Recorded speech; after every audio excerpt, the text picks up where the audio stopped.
ഈ മത്സരം നടക്കുന്നത് ഇപ്പോഴും LDF-ഉം UDF-ഉം തമ്മിലാണോ? താങ്കളുടെ അടുത്ത് ഞാൻ ആദ്യം ചോദിക്കുമ്പോഴും താങ്കൾ പറഞ്ഞത് LDF-ഉം UDF-ഉം തമ്മിലാണ്. നാലാം ഘട്ടം പ്രചരണമാകുമ്പോഴും മത്സരം കാര്യമാണ്. LDF UDF-ഉം തമ്മിൽ തന്നെയാണ് മത്സരം. NDA ചിത്രത്തിൽ നിന്ന് ഏകദേശം അപ്രത്യക്ഷമായിക്കൊണ്ടിരിക്കുകയാണ്.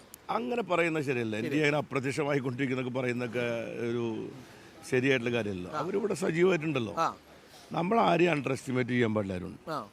നമ്മളെല്ലാവരുടെ ശക്തിയെയും അവരുടെ ദൗർബല്യങ്ങളൊക്കെ നമ്മൾ റെസ്പെക്ട് ചെയ്യണം. അല്ലാതെ നമ്മൾ ഒരൊന്നുമല്ല, അവരൊന്നും ഇവിടെ പ്രശ്നമല്ല, അങ്ങനെയല്ല പറയേണ്ടത്. ഞങ്ങൾ ഞങ്ങളുടേതായ രീതിയിൽ എല്ലാ പ്രസ്ഥാനങ്ങളും അവർ ചെയ്യുന്ന പ്രവർത്തനങ്ങളെ റെസ്പെക്ട് ചെയ്തുകൊണ്ടും ജനങ്ങളോട് സത്യം പറഞ്ഞുകൊണ്ടാണ് പ്രവർത്തിക്കുന്നത്. ഞങ്ങൾ പറഞ്ഞല്ലോ, ഞങ്ങൾക്ക് സ്ട്രെയിറ്റ് ആയിട്ടുള്ള നിലപാടുള്ളൂ, അല്ലാതെ വളവും തിരിവെന്നുള്ള പ്രവർത്തനം എന്തായാലും എൻ്റെ മണ്ഡലത്തിലുണ്ടാവില്ല. പിൻവാതിൽ ഇടപാടുകളില്ല, ഒന്നും ഉണ്ടാവില്ല.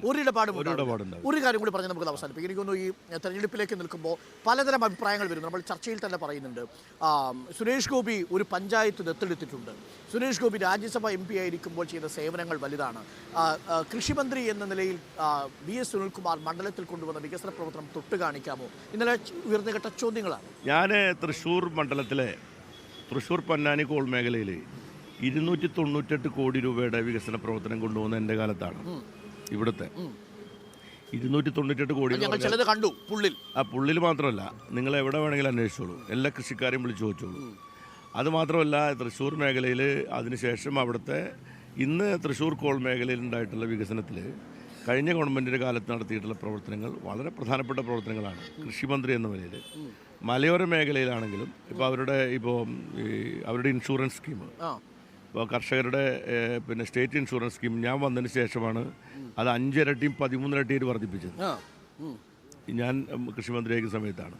നെൽകർഷകർക്ക് റോയൽറ്റി കൊടുത്തത് ഞാൻ കൃഷിമന്ത്രിയായിരിക്കുന്ന സമയത്താണ്. ഇന്ത്യയിൽ ആദ്യമായിട്ടാണ് റോയൽറ്റി കൊടുത്തത്. ഇന്ത്യയിൽ ആദ്യമായി കർഷക ക്ഷേമനിധി ബോർഡ് നിലയിൽ വന്നത് ഞാൻ കൃഷിമന്ത്രിയായിരിക്കുന്ന സമയത്താണ്. ഇങ്ങനെ ഒട്ടനവധി കാര്യങ്ങൾ നാട്ടിലെ ജനങ്ങൾക്ക് അറിയാവുന്നതാണ്. പിന്നെ അവർക്ക് എന്തെങ്കിലും പറയണ്ടേ? ഒരു കാര്യം കൂടി, ഒരു സഹമന്ത്രിയെ നിങ്ങൾക്ക് വേണോ, പ്രതിപക്ഷത്തിരിക്കാൻ MP വേണോ എന്നതാണ് BJP ചോദിക്കുന്ന ചോദ്യം. അത് BJPക്ക് പലതും ചോദിക്കാം. BJP 400 സീറ്റ് കിട്ടുന്നും കേരളത്തിൽ 2 ഡിജിറ്റൽ സീറ്റ് കിട്ടുന്നും പറഞ്ഞതാരും കേട്ടിട്ടില്ല. ആരാ പറഞ്ഞത്?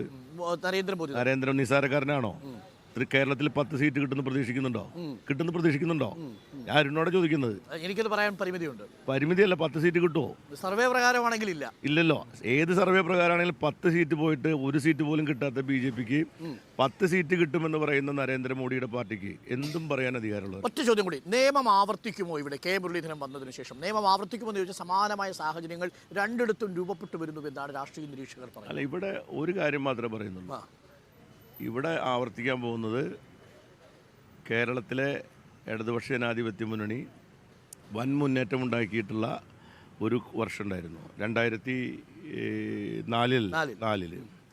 അതിനേക്കാൾ ഉജ്ജ്വലമായ വിജയമാണ് ഇവിടെ ആവർത്തിക്കാൻ പോകുന്നത്. ഞാൻ നിയമമെന്നോ അല്ലെങ്കിൽ പാലക്കാടെന്നൊന്നും ഞാൻ പറയുന്നില്ല. തൃശ്ശൂരിൽ അത്യുജ്വലമായ വിജയം LDF. Okay, thank you Sunilkumar. വ്യക്തതയാർന്ന നിലപാടുകൾ. SDP വോട്ട് വേണ്ടതില്ല എന്ന നിലപാട് പൊളിറ്റിക്കലി വളരെ റിസ്കി ആയൊരു നിലപാടാണെങ്കിലും ആ നിലപാട് സുനിൽകുമാർ ആവർത്തിക്കുന്നു. അത് ഒരു വർഗീയ ന്യൂനപക്ഷ വോട്ടും തനിക്ക് വേണ്ടതില്ല, ഭൂരിപക്ഷമാവട്ടെ ന്യൂനപക്ഷമാവട്ടെ. Thanks a lot.